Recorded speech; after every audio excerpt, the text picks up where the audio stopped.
आज हम लोगों का सेमेस्टर 4 बीकॉम सेमेस्टर 4 टैक्सेशन जो हम लोग स्टार्ट किए थे, पिछला क्लास चैप्टर नंबर 1 कंप्लीट किए थे। आज हम लोग इसका सेकेंड चैप्टर जो कि बेसिक कंसेप्ट एंड डेफिनेशन इस चैप्टर का नाम है, इसको हम लोग पढ़ेंगे। अब देखो, टैक्सेशन में अलग अलग टर्म्स है, अलग अलग वर्ड यूज होता है, जिसको नहीं समझ में आया ना तो पूरा साल हम लोग पूछते रहोगे, सर इसका मतलब क्या है, सर इसका क्या मतलब है। तो ये चैप्टर में हम लोग वो सब टर्म्स और डेफिनेशंस के बारे में पढ़ेंगे जो कि अभी हम लोगों का during the course of study semester 4 और सेमेस्टर 5 टैक्सेशन में यूज होगा। जैसे अकाउंट्स में था ना, 11 में पढ़े थे हम लोग बेसिक टर्म्स, डेटर का मतलब क्या है सर, ड्राइंग्स का मतलब क्या होता है, क्रेडिटर क्या है, कैपिटल क्या है, लाइबिलिटी किसको बोलते हैं, तो बेसिक टर्म्स था ना। उसी तरह टैक्स में भी कुछ बेसिक टर्म्स है। तो जो 11-12 में एचएस में जिसका टैक्सेशन था वो लोग तो यूज टू होगा, बट जिसका टैक्सेशन नहीं था वो लोग को थोड़ा डिफिकल्टी हो सकता है अगर वो लोग इसको ना पढ़े तो। जो पढ़े हो उसके लिए बहुत अच्छे, एक बार रिवाइज कर लो, गो थ्रू हो जाएगा। तो इस चैप्टर में हम लोग कुछ इंपॉर्टेंट टर्म्स, उसका मीनिंग समझेंगे इनकम टैक्स के डेफिनेशन के हिसाब से, अपने हिसाब से नहीं। इनकम टैक्स एक्ट 1961 इस वर्ड का मतलब क्या समझाता है उसको हम लोग समझेंगे। तो क्लियर हो गया पॉइंट। तो चलिए सबसे पहले आते हैं हम लोग परसेंट। पहले है परसेंट। अब परसेंट का मीनिंग तो सबको पता है। परसेंट क्या मतलब है परसेंट का? What do you mean by percent? बोलो भाई बोलो, क्या हुआ? आदमी, औरत नहीं, इंसान। सेक्शन 2 सबसेक्शन 31 देखो, परसेंट का जो डेफिनेशन है ये income tax act section 2 subsection 31 में दिया हुआ है। अब देखो, परसेंट कोई बोलेगा सर परसेंट का मतलब इंसान, मर्द या औरत, मैन एंड वुमेन, ये हम लोगों का डेफिनेशन है। इनकम टैक्स एक्ट में पर्सन को सिर्फ मैन और वुमेन तक ही सीमित नहीं रखा गया है। इनकम टैक्स एक्ट में पर्सन के अंदर में 7 कैटेगरी आता है। 7 कैटेगरी किसके अंडर में आ जाएगा? पर्सन। ध्यान से समझ लो इस बात को, फोन मत काटो कोई भी, ध्यान से इस बात को समझ लो। सर क्या क्या आएगा? इनकम टैक्स एक्ट 1961 में पर्सन के अंडर 7 कैटेगरी है। सबसे पहला है एन इंडिविजुअल। इंडिविजुअल मतलब मैन एंड वुमेन, हम लोग जो है ह्यूमन बींग्स, मर्द औरत जो है हम लोग किस में आएंगे? इंडिविजुअल। इंडिविजुअल को क्या बोला गया है? पर्सन के अंदर इंक्लूड कर लिया गया है। Second is HUF, Hindu undivided family. Second क्या है? HUF, Hindu undivided family. Sir ये हिंदू अनडिवाइडेड फैमिली का मतलब क्या है? तो देखो सबसे पहला क्या है इसमें लिख देते हैं, इंडिविजुअल। इंडिविजुअल। दूसरा है HUF, Hindu undivided family. HUF का मतलब हिंदू अनडिवाइडेड फैमिली। इसका मतलब है एक हिंदू जॉइंट फैमिली जिसका अभी तक बंटवारा नहीं हुआ है। जैसे कि फॉर एग्जांपल मान लो हम एक हिंदू है और मेरा दादा का कोई बिजनेस था, दादा का 5 बेटा था, वो लोग 5 मिलकर चला रहे हैं, फिर ये 5 में से मिलाकर 15-16 बच्चा है सबका, अभी 15-16 सब मिलकर ये बिजनेस चला रहा है। तो ये बिजनेस को बोला जाएगा हिंदू अनडिवाइडेड फैमिली। इसको भी एज एन इंडिविजुअल ट्रीट किया गया है इनकम टैक्स एक्ट 1961 में पर्सन के डेफिनेशन में। अब यहाँ पे एक चीज़ बहुत अच्छा है जिसको आप लोगों को समझना है, ये एग्जेम्पशन हिंदू फैमिली को मिला है, मुस्लिम इसमें इंक्लूड, और हिंदू के मतलब हिंदू, और इसमें सिख, जैन और बुद्धिस्ट भी आ जाते हैं। समझ में आया? बंगाली तो देखो ये तो लैंग्वेज होगी, तो कोई रिलीजन नहीं, मुसलमान बंगाली नहीं रहते हैं, मुसलमान भी तो रहते हैं।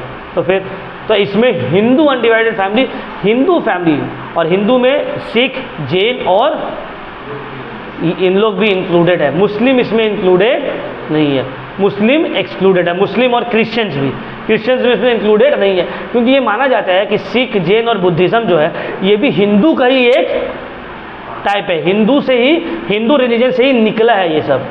क्लियर हो रहा है पॉइंट?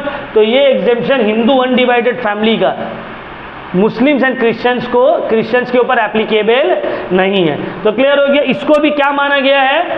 परसेंट। तो सेकेंड कैटेगरी क्या है जिसको परसेंट बोला गया है? HUF। क्या है? HUF। हिंदू अनडिवाइडेड फैमिली भी परसेंट के कैटेगरी में आता है। क्लियर हो रहा है पॉइंट? चलो तीसरा है अ कंपनी। तीसरा है कंपनी। कोई भी कंपनी तुम लोग एक्सप्लेन करने का जरूरत नहीं है, रिलायंस, टाटा, चाहे पब्लिक कंपनी हो, प्राइवेट कंपनी हो, कोई भी कंपनी जो है वो भी परसेंट के कैटेगरी में आ जाएगा। फोर्थ है फर्म। सर फर्म का मतलब पार्टनरशिप फर्म, वो भी परसेंट के कैटेगरी में है। जैसे ये हम कोचिंग स्टार्ट किए 3 आदमी के 2 आदमी के साथ मिलकर, तुम लोग तीनों पार्टनर है, तुम लोग का क्या है? ये फर्म है। ये फर्म जो इनकम अर्न करेगा इसके ऊपर टैक्स देना पड़ेगा परसेंट। तो परसेंट के कैटेगरी में फर्म भी आ गया, पार्टनरशिप फर्म। फिफ्थ इसमें हम लोग आ जाते हैं AOP and BOI, association of person and body of individual.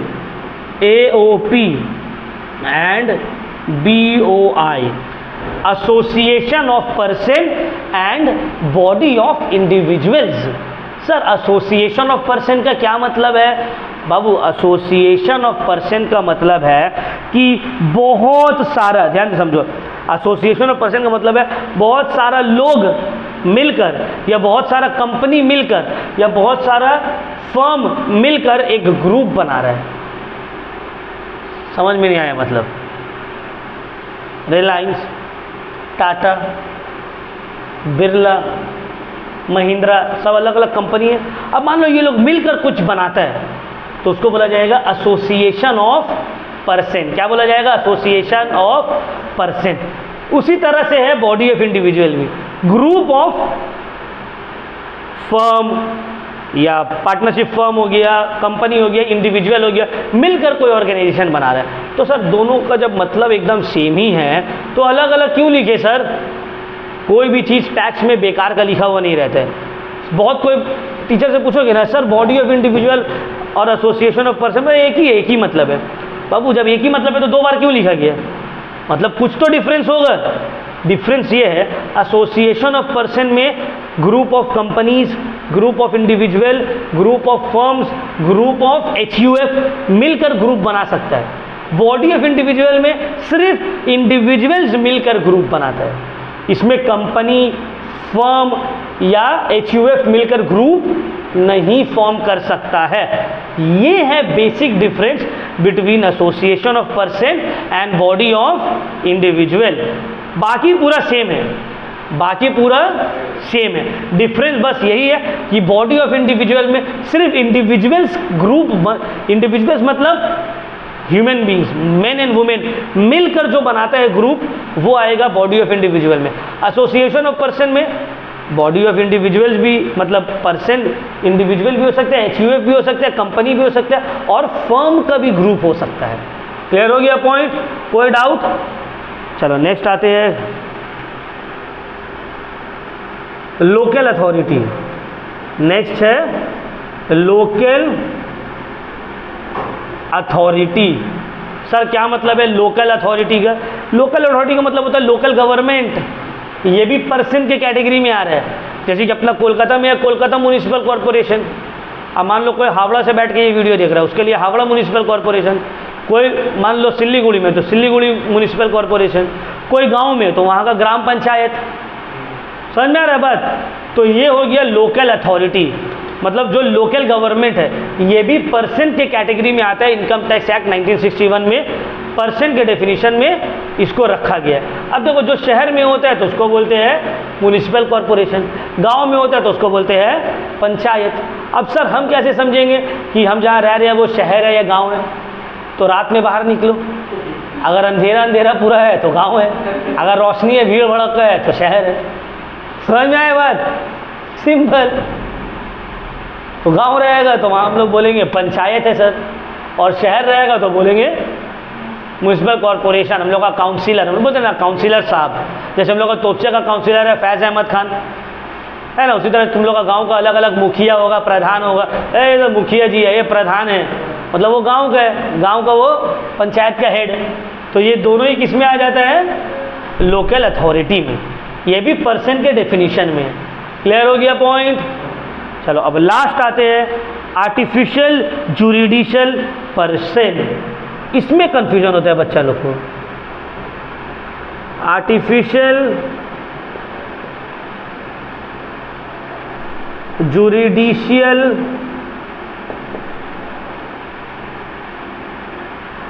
Person. Artificial juridical person का मतलब होता है कोई ऐसा ऑर्गेनाइजेशन जो कि आर्टिफिशियल है, created by human beings, created by law है, ठीक है, और एक सेपरेट लीगल एग्जिस्टेंस भी जिसका है। जैसे कि इसमें मेनली आ जाता है university, Calcutta university artificial juridical person, उसको क्रिएट किया गया है। कैलकाटा यूनिवर्सिटी थोड़ी ना अचानक से एकदम प्रकट हो गया कि एक दिन कॉलेज स्ट्रीट का बोर्ड में फट से निकल गई एक तो बिल्डिंग, नहीं, इसको बनाया गया, क्रिएट किया गया। लेकिन कैलकाटा यूनिवर्सिटी का एक अपना पहचान है ना, एक अपना एंटिटी है, समझ में आ रहा है। उसी तरह तुम्हारा हो गया अलग अलग प्रोफेशनल हेड जो रहता है ऑर्गेनाइजेशन का, जैसे कि लॉयर लोग का है bar council of India, chartered accountant लोग का है ICAI institute of chartered accountancy of India, doctor लोग का है MCA medical council of India. समझ में आ रहा है बात। तो ये सब क्या है, ये आ जाएगा आर्टिफिशियल जुरिडिशियल पर्सन में। या इसको ऐसा भी मान सकते हैं जो ये पहला 6 कैटेगरी में नहीं आ रहा है तो वो 7वां में आ जाएगा। अब बहुत कोई कन्फ्यूजन होगा कि यार सर तब उस हिसाब से तो KMC भी आर्टिफिशियल जुडिशियल पर्सन रहना चाहिए। नहीं बाबू, वो लोकल अथॉरिटी में आएगा। इसमें मेनली ट्रस्ट हो गया, कोई ट्रस्ट हो गया, NGOs या यूनिवर्सिटीज़, कॉलेजेस, ये सब आता है। क्लियर हो गया पॉइंट? किसमें आएगा?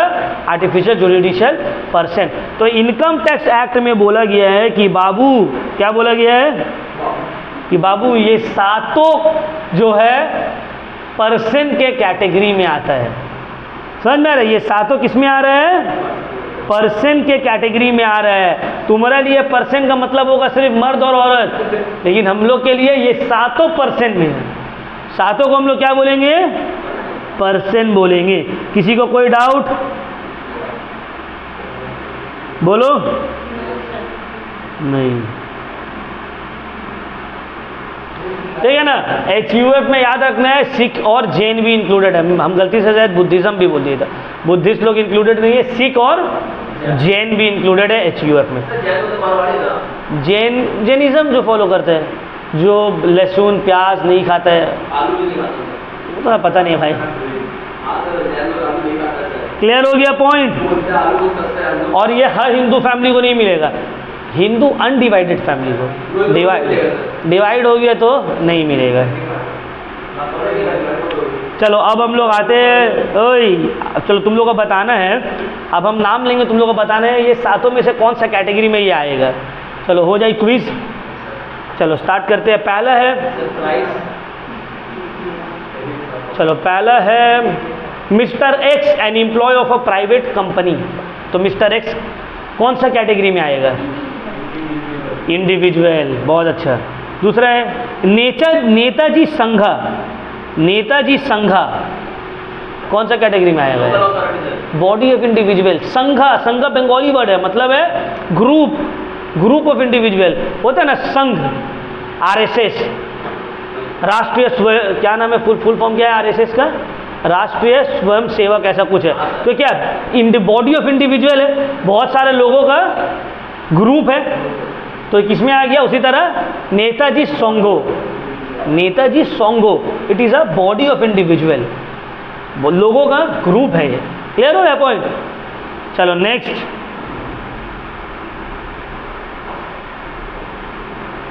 University of Burdwan. University of Burdwan artificial judicial person. बहुत अच्छा। नेक्स्ट है विधाननगर कोऑपरेटिव, पूरा बात तो सुन लो। Bidhannagar cooperative society, cooperative society गलत, association of person, AOP, cooperative, cooperative society.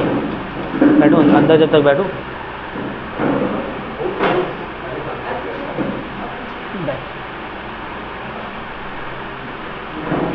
वहाँ पे या वो रूम में बैठना है, वो रूम में भी बैठ सकते हो।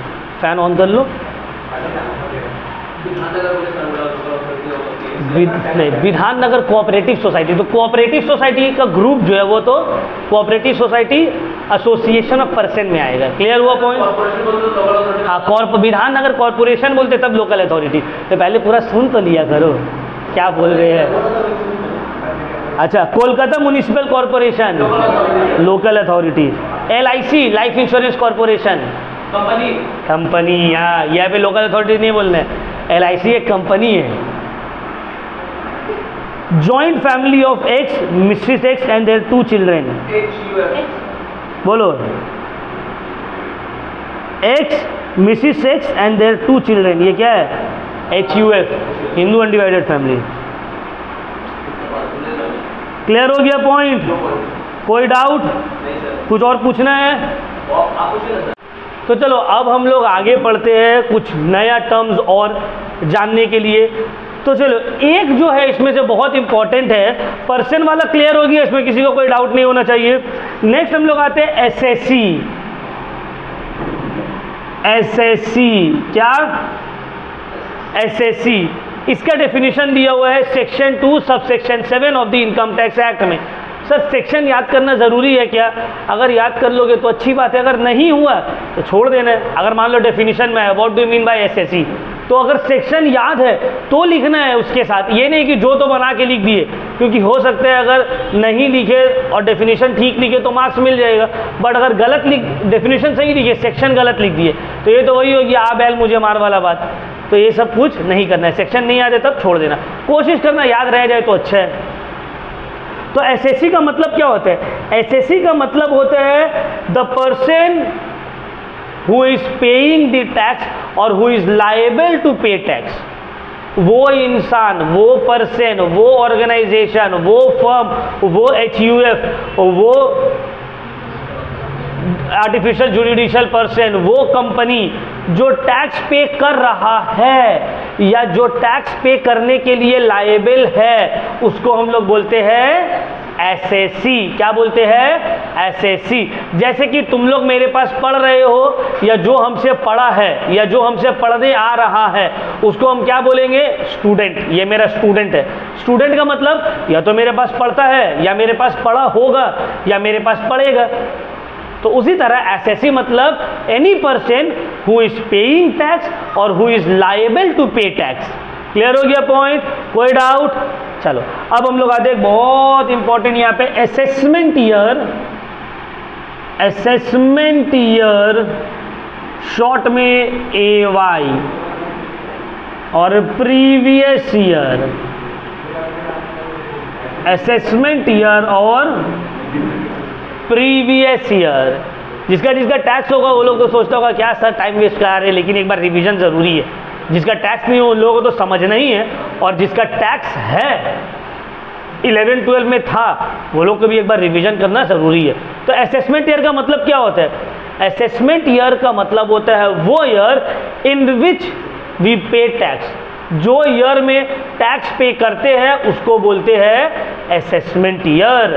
प्रीवियस ईयर का मतलब जिस ईयर का टैक्स पे कर रहे हैं उस ईयर को बोलेंगे प्रीवियस ईयर। मतलब और कंफ्यूजन हो रहा है?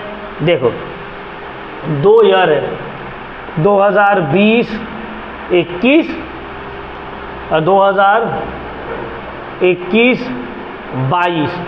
अच्छा, इसको समझने से पहले एक और चीज़ तुम लोग को शॉर्ट में समझा रही है। तो कॉमर्स स्टूडेंट हो तो 11-12 में तो हर हाल में पढ़े होगे। ईयर 2 तरह से देखा जाता है, एक होता है कैलेंडर ईयर, एक है कैलेंडर ईयर, एक है फाइनेंशियल ईयर। कैलेंडर ईयर मेरा 1 जनवरी से लेकर 31 दिसंबर तक रहता है। कैलेंडर ईयर मेरा 1 जनवरी से लेकर 31 दिसंबर तक रहता है। फाइनेंशियल ईयर मेरा 1 अप्रैल से लेकर 31 मार्च तक रहता है। अकाउंट्स में या टैक्स में कैलेंडर ईयर का कोई इंपॉर्टेंस नहीं है। इंपॉर्टेंस किसका है? फाइनेंशियल ईयर का। टैक्स या इनकम या प्रॉफिट कौन सा ईयर का कैलकुलेट होता है बाबू? Financial year. कैलेंडर ईयर का नहीं होता है। अब मान लो 2021 2022 और 2020-21 दो फाइनेंशियल ईयर है। 2020-21 में तुम जो प्रॉफिट कमाए हो, जो इनकम कमाए हो, उसका टैक्स तुम दोगे 2020-21 का इनकम टैक्स कब दे रहे हैं? 21-22। तो 2020-21 हो गया मेरा प्रीवियस ईयर, जब पैसा अर्न किए, इनकम जनरेट हुआ। 2021-22 हो गया मेरा असेसमेंट ईयर, जब टैक्स चार्ज हुआ, टैक्स के लिए हम लायबल हुए। तो वो ईयर, जिस ईयर में आप इनकम जनरेट करते हो या प्रॉफिट अर्न करते हो, that will be termed as previous year, and the year on which tax is charged or the person becomes liable to pay tax is the assessment year. ये change होगा। जैसे अभी currently कौन सा assessment year चल रहे हैं? 2024-25, ये है मेरा करंट असेसमेंट ईयर, है ना। अभी देखो 31 मार्च हो गया, अब हम अभी रिटर्न फाइल करेंगे, हर साल करते हैं, इस साल भी करेंगे। रिटर्न फाइल करेंगे कौन सा ईयर का? 2023। तो 2023-24 में जो भी हम कमाए, सबका हिसाब किताब 2024-25 वाले असेसमेंट ईयर में हमको दिखाना होगा और टैक्स भरना पड़ेगा। तो ये हो गया मेरा प्रीवियस ईयर, ये हो गया मेरा असेसमेंट ईयर। क्लियर? कुछ डाउट? समझ में आए सबको? चलो अब आते हैं आगे। नेक्स्ट सर, एक न्यूली सेटअप बिजनेस है, ठीक है, तो उसका क्या एग्जाम्पल होगा, उसका किस हिसाब से प्रीवियस ईयर कैलकुलेट होगा?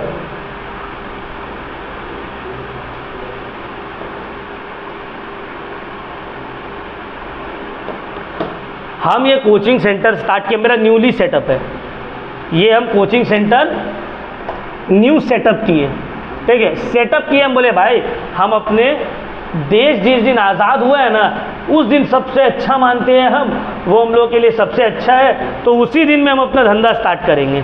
तो मेरा बिजनेस स्टार्ट कब हुआ? 15 मार्च, ठीक है। लेकिन फाइनेंशियल ईयर एंड कब हो रहा है?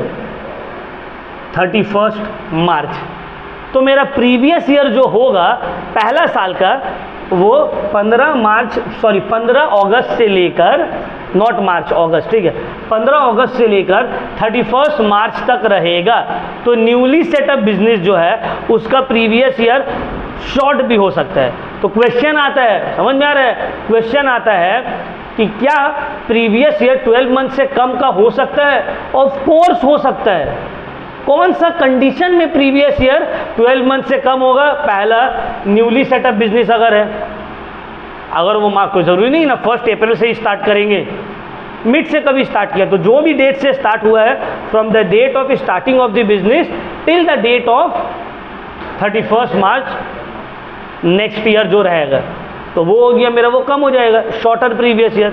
दूसरा और कंडीशन सर, और कभी ऐसा हो सकता है सर कि प्रीवियस ईयर जो है शॉर्ट हो जाए? हाँ बाबू, और भी हो सकता है। अगर कोई एग्जिस्टेंस या रनिंग बिजनेस क्लोज हो जा रहा है, अब बिजनेस चला रहे, जैसे कि मान लो मेरे फादर, पापा को तुम लोगों को पता है, अब मेरे पापा बिजनेस कर रहे थे, उनका डेथ हो गया 18 मार्च को, उनका तो स्टैब्लिश बिजनेस था। तो फाइनेंशियल ईयर 1 अप्रैल से वो स्टार्ट किए थे अपना बिजनेस, मतलब बिजनेस तो पहले से था, ये ईयर था, लेकिन उनका डेथ हो गया 18 मार्च को। तो ये प्रीवियस ईयर उनका कंप्लीट हुआ ही नहीं, अब उनका बिजनेस मान लो बंद हो गया और कोई नहीं चला रहा है, तो ये भी प्रीवियस ईयर क्या हो गया? शॉर्ट हो गया, 12 महीना का पूरा नहीं हो पाया। तो अगर न्यूली सेटअप बिजनेस है, तो जिस दिन से बिजनेस स्टार्ट हुआ उस दिन से लेकर 31 मार्च तक का जो डेट रहेगा वही प्रीवियस ईयर होगा, वो शॉर्ट भी हो सकता है। और अगर कोई एग्जिस्टिंग बिजनेस क्लोज हो रहा है तो 1 अप्रैल से लेकर जिस दिन वो क्लोज हो रहा है तब तक ही उसका प्रीवियस ईयर माना जाएगा।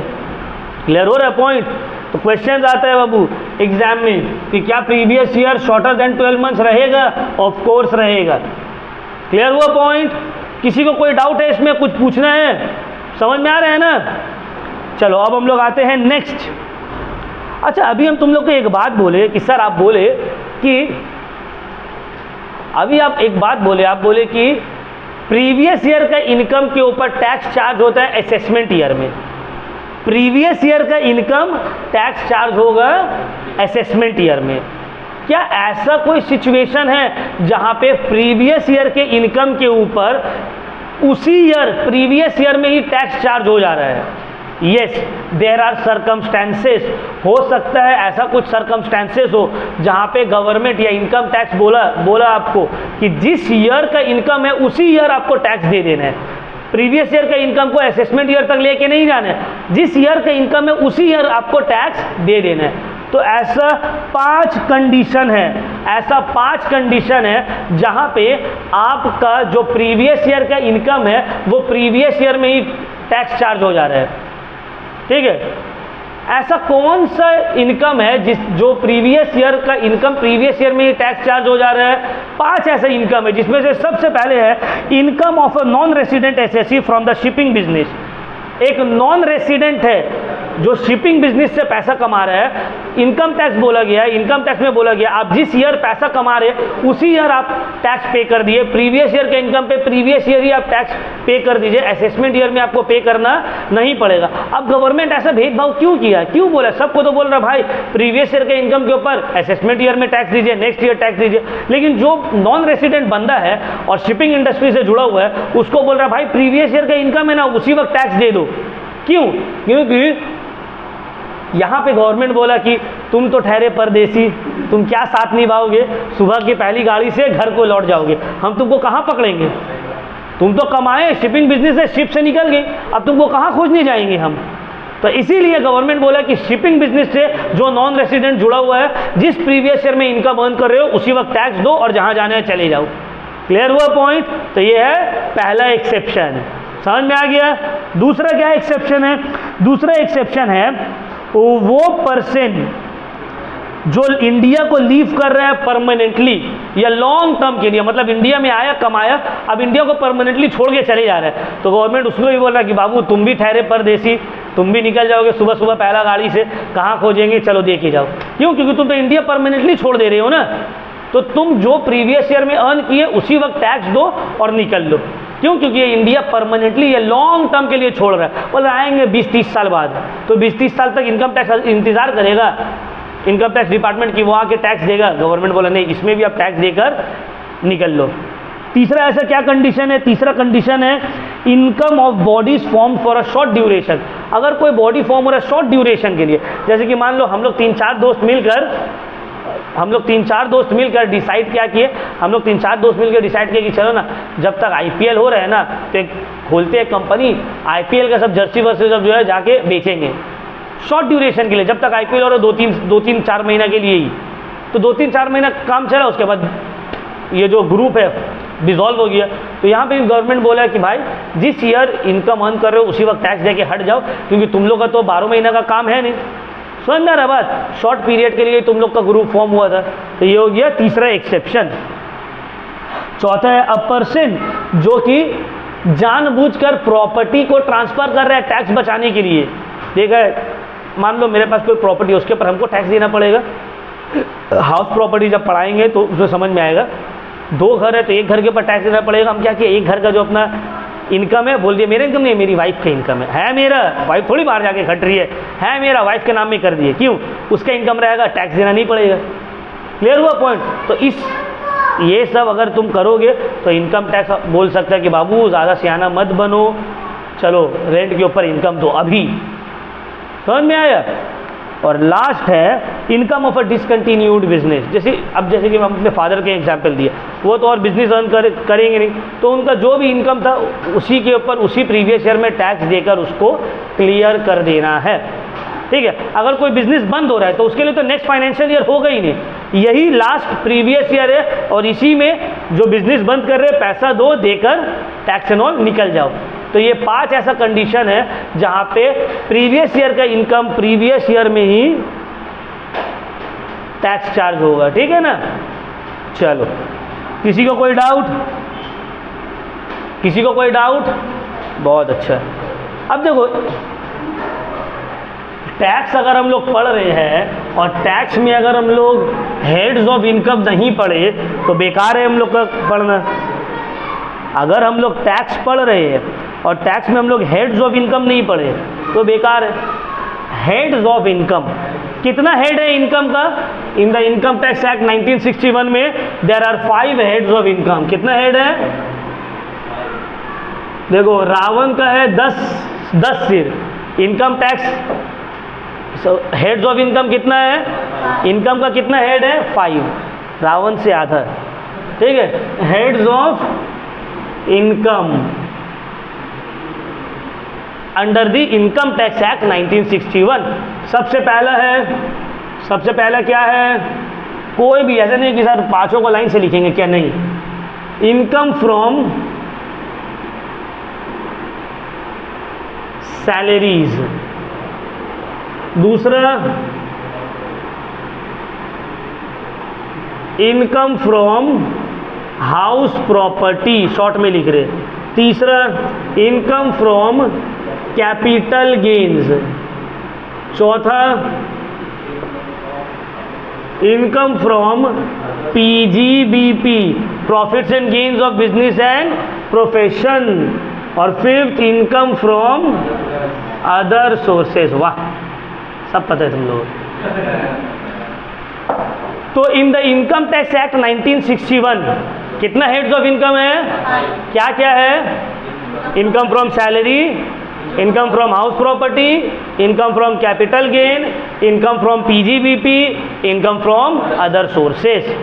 अगर कोई इंसान कहीं पे जॉब करके कमा रहा है, मुलाजमत करके कमा रहा है, उसको हम लोग बोलेंगे सैलरी, ठीक है। अगर कोई हाउस प्रॉपर्टी से भाड़ा उठाकर कमा रहा है, बाड़ी वाली लोग जो है रेंट कमा रहे हैं, उन लोग बाड़ी वाली लोग कहाँ से पैसा ला रहे हैं, रेंट कमा रहे हैं, दुकान है, घर है, भाड़ा में दे दिया, भाड़ा उठा के खा रहे, तो कौन सा हेड ऑफ इनकम में जाएगा ये, income from house property. Broker लोग का हाउस प्रॉपर्टी हो सकती है? नहीं, ब्रोकर लोग का हाउस प्रॉपर्टी नहीं होगा, नहीं, तो उसका अपना प्रॉपर्टी नहीं है ना। हाउस प्रॉपर्टी जब हम चैप्टर करवाएंगे तो नहीं, वो अदर सोर्सेज में भी नहीं आएगा, हो सकता है उसका बिजनेस एंड प्रोफेशन में जाए। अगर कोई पार्ट टाइम के लिए ब्रोकरी कर रहा है, जैसे कि मान लो हम कहीं पे जॉब करते हैं, पार्ट टाइम में ब्रोकरी भी कर ले रहे, तो वो अदर सोर्सेज में जाएगा। लेकिन कोई जेन्युइन ब्रोकर है तो उसका तो वो बिजनेस हो गया ना, समझ में आ रहा है बात। कोई अगर जेन्युइन ब्रोकर है जिसका काम ही है ब्रोकरी करना, ब्रोकरी करके वो अपना घर चला रहा है, रजिस्टर्ड ब्रोकर है, तो उसका तो पीजीबीपी में चले जाएंगे ना, वो तो बिजनेस एंड प्रोफेशन हो गया उसका। क्लियर हुआ? तो ये सब समझना बहुत ज़रूरी है। चलो अब आते हैं capital gain, income from capital gain. जब कैपिटल एसेट्स को बेचकर या ट्रांसफर करके जो तुम प्रॉफिट एंड लॉस कमाते हो, वो कैपिटल गेन में आता है। कैपिटल एसेट क्या है, ये सब जितना भी हेड्स है ना, ये सब के ऊपर चैप्टर है। ये सेमेस्टर में हम लोग ये पांचों हेड्स के ऊपर सम्स करेंगे, प्लस और भी है, टैक्स का सिलेबस बहुत वास्ट है इस बार, ठीक है ना। लेकिन हम इंशाल्लाह तुम लोग को पूरा कंप्लीट करवा देंगे डिटेल में और अच्छे से। तो क्लियर हो गया पॉइंट। कैपिटल एसेट को ट्रांसफर करके या सेल करके जो पैसा आप कमाते हैं उसको बोला जाता है कैपिटल गेन, के अंदर में वो इनकम आएगा। सर कैपिटल एसेट क्या है, मेरा हाउस प्रॉपर्टी हो गया, ठीक है, कार्स हो गया, बहुत सारा आइटम्स आ जाएगा। जब वो चैप्टर करेंगे तो डिटेल में समझाएंगे। उसके बाद है income from PGBP, profits and gains of business and profession. कोई बिजनेस कर रहा है या कोई प्रोफेशन में, जैसे कि हम कोचिंग सेंटर चला रहे हैं, तो हम एक प्रोफेशन में, तो हम जो भी प्रॉफिट कमाएंगे, इनकम कमाएंगे, वो income under the head PGBP में जाएगा। और वो इनकम जो ये चारों में कहीं में भी फिक्स नहीं बैठ रहा है, वो चले जाएगा इनकम फ्रॉम अदर सोर्सेस में। जैसे कि फॉर एग्जाम्पल मान लो अभी आईपीएल का सीजन चल रहा है, तुम लोग कोई मान लो आईपीएल में सट्टा लगा रहा है, कोई सट्टा लगा रहा है, तो किस में चला गया, इनकम फ्रॉम अदर सोर्सेज में। ड्रीम 11 में टीम बना रहे हैं कोई, वहाँ से कमा रहे हैं, इनकम फ्रॉम अदर सोर्सेज में। थोड़ा बहुत मोहल्ला में जो है दिवाली वाली का टाइम में पत्ता उत्ता खेल ले रहे हो, ताश वाश खेल के कुछ कमा ले रहे हो, कहाँ चले गए, ये सब अदर सोर्सेज में चले गए, ठीक है। गोवा हुआ गए, जाके वहाँ कैसीनो में थोड़ा बोले चलो कैसीनो में थोड़ा खेल वेल लेते हैं, तो वहाँ से जो भी कमाओगे किस में जाएगा, अदर सोर्सेज में। कोई जो वीकली जो लॉटरी होता है, माला माल वीकली लॉटरी, कोई टिकट वहाँ से खरीद ली और वहाँ से कुछ पैसा कमा लिए, तो किस में जाएगा, इनकम फ्रॉम अदर सोर्सेज में। ये सब अदर सोर्सेज वाला इनकम है। किसी को कोई डाउट, ये क्या है मेरा हेड्स ऑफ इनकम। इसी से एक और चीज़ आता है जिसको बोलते हैं सोर्सेज ऑफ इनकम। अब ध्यान से समझो बाबू, sources of income. Sources of income कितना टाइप का है, it is not defined in the income tax act of 1961। Heads of income को डिफाइन कर दिया गया इनकम टैक्स एक्ट में कि भाई 5 हेड्स ऑफ इनकम है, ये कोई भी इनकम आप कमा रहे हैं, इस पांचों में से कहीं एक पे फिट हो जाएगा। सोर्सेज ऑफ इनकम को इनकम टैक्स एक्ट में डिफाइन नहीं किया गया है। अब सोर्सेज ऑफ इनकम का क्या मतलब है, देखो हम 3 जगह जॉब कर रहे हैं, तो मेरा सैलरी का कितना सोर्स है? 3, लेकिन कितना हेड में वो सैलरी जाएगा? 1, सैलरी में ही जाएगा। समझ में आ रहा है बात? हम 3 जगह जॉब कर रहे हैं, तीनों जगह से हमको सैलरी मिल रहा है, तो मेरे 3 सोर्स है सैलरी का, लेकिन under the head income from salary. समझ में आ रहा है बात? हम जो है 10 जगह पैसा लगा के है, हम पार्ट टाइम में पढ़ा भी रहे हैं, जॉब भी कर रहे हैं, बिजनेस भी कर रहे हैं, लॉटरी भी खेल रहे हैं, सट्टा भी लगा रहे हैं, भाड़ा से भी मेरा पैसा आ रहा है, 10 जगह से मेरा पैसा आ रहा है। ये हो गया, टिकटॉक भी बना रहे हैं, तो ये क्या हो गया? ये हो गया मेरा सोर्सेज ऑफ इनकम, जहाँ से पैसा आ रहा है। लेकिन ये जितना भी सोर्सेज है किस में क्लासीफाई हो जाएगा? 5 हेड्स में। तो सोर्सेज ऑफ इनकम को अलग अलग सोर्स हो सकते हैं कमाने का, है ना? जैसे हम लोग तोत्से में पानी बेच के सब कमा ले रहे थे, तो वो सब जगह पानी बेच के कैसे कमा? यहाँ पानी बेच के सब फ्लैट ले लिया, कैसे? ये एक सोर्स ऑफ इनकम है। क्लियर हुआ पॉइंट? तो सोर्सेज ऑफ इनकम को इनकम टैक्स में डिफाइन नहीं किया गया है, हेड्स ऑफ इनकम को डिफाइन कर दिया गया है।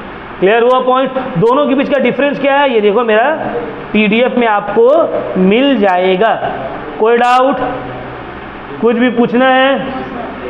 बहुत अच्छा।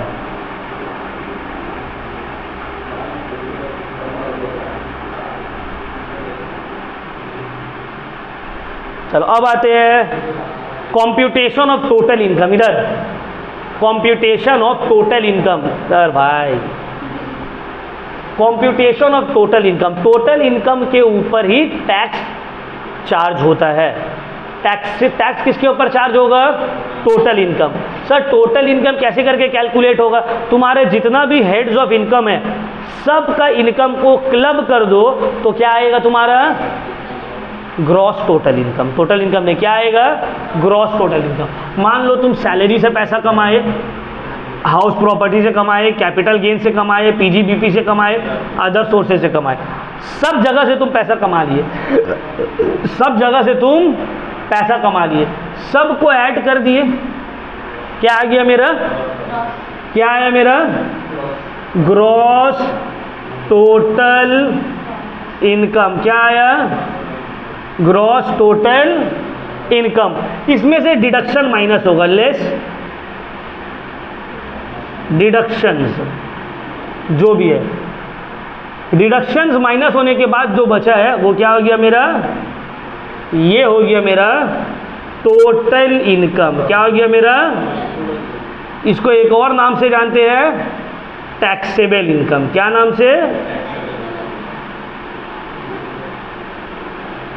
इसको बोलते हैं टैक्सेबल इनकम। तो computation of total income, how do we calculate total income और टैक्सेबल इनकम? जितना भी हेड्स ऑफ इनकम है सबको ऐड कर दो, आ गया मेरा ग्रॉस टोटल इनकम। इसमें से डिडक्शंस जो है माइनस कर दो, आ गया मेरा टोटल इनकम या टैक्सेबल इनकम। इस इनकम के ऊपर तुमको टैक्स पे करना होगा। क्लियर हुआ पॉइंट? किसी का कोई डाउट? आपको कुछ पूछना है? कुछ पूछना है? चलो अब लास्ट पोर्शन इस चैप्टर का, casual income. Sir casual income का मतलब क्या है? कैजुअल इनकम का मतलब होता है जो नॉन रेकरिंग इन नेचर रहता है, एक्सीडेंटल रहता है।